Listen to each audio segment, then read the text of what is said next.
नमस्कार। इन खबर में आपका स्वागत है। अजब बिहार की गजब कहानी है। 9 तारीख को ऐलान किया, 10 तारीख को महागठबंधन के साथ सरकार बनाई, मुख्यमंत्री की शपथ ली, डिप्टी चीफ मिनिस्टर की शपथ ली, 16 तारीख को मंत्रिमंडल का विस्तार किया और शुरू हो गया जंगल राज की आहट। ये मैं नहीं कह रहा हूँ, ये वहाँ पे विपक्ष आरोप लगा रहा है।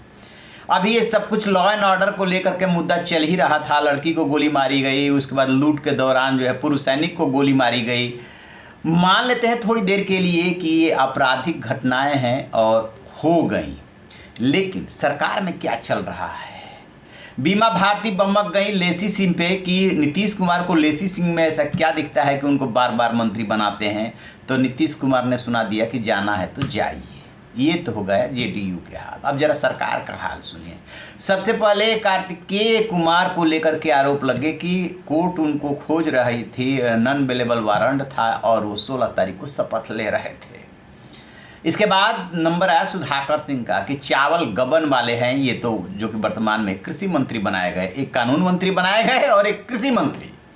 जो कानून तोड़ रहे थे वो कानून मंत्री बन गए। फिर चंद्रशेखर की बारी आई कि उनके यहाँ से तो कारतूस मिला। अभी ये सब कुछ चल ही रहा था। सरकार अपना बचाव कर रही थी, नीतीश कुमार तेजस्वी जवाब दे रहे थे, बीजेपी आरोप लगा रही थी। इसी बीच में तेज प्रताप यादव जो कि जलवायु वन जिनको दिया गया है मंत्री बने हैं, लालू के बड़े लाल हैं। सबसे पहले मंत्री बनने के बाद वो जू पहुंच गए थे, बागनी शेरनी का दर्शन उन्होंने किया, उनसे मिले। वो तो ठीक है, मंत्री होने के नाते जाना ही चाहिए, देखना ही चाहिए कैसा सिस्टम चल रहा है जू में। लेकिन कल जो खबर आई उसने जो है सरकार की जो अंदर चल रहा है, जो वर्चस्व की लड़ाई चल रही है, वो साफ साफ दिख गया। तेज प्रताप यादव सरकारी बैठक में अपने बहनोई यानी कि मीसा भारती के पति को लिए हुए बैठे हैं।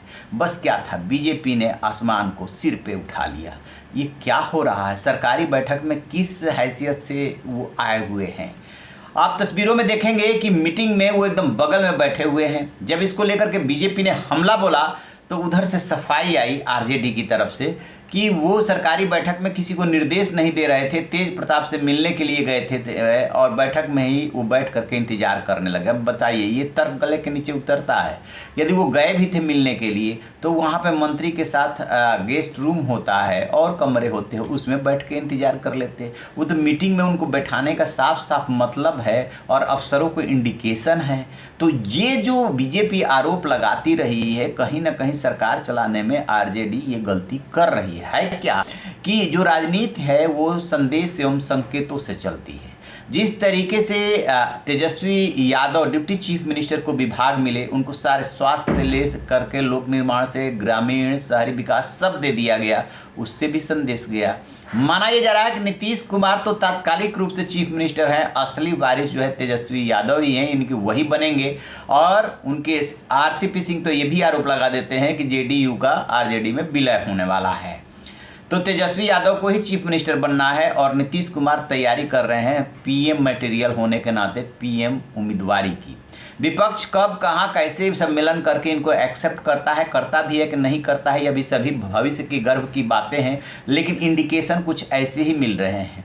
और इधर तेज प्रताप यादव को छोड़ नहीं सकते थे क्योंकि सरकार के बाहर रहते तो वह भाई के लिए परेशानी बनते रहते। बेशक वो अपने भाई को अर्जुन कहते हों, खुद को श्री कृष्ण कहते हों, लेकिन बिना सत्ता के वो भी नहीं रह सकते और पार्टी में भी वो अपना वर्चस्व चाहते हैं। तो मीसा भारती के पति किस लिए उस बैठक में गए, क्यों उस सरकारी बैठक में हिस्सा लिया, अब इसको लेकर के राजनीति पूरी गर्म है। बीजेपी सवाल दर सवाल दाग रही है और तेजस्वी यादव कह रहे हैं कि बीजेपी के पास कोई मुद्दा तो है नहीं है। हम तो 10 लाख रोजगार नौकरी की बात कर रहे थे, नीतीश कुमार जी ने तो 10 लाख नौकरी 10 लाख रोजगार की बात कर दी।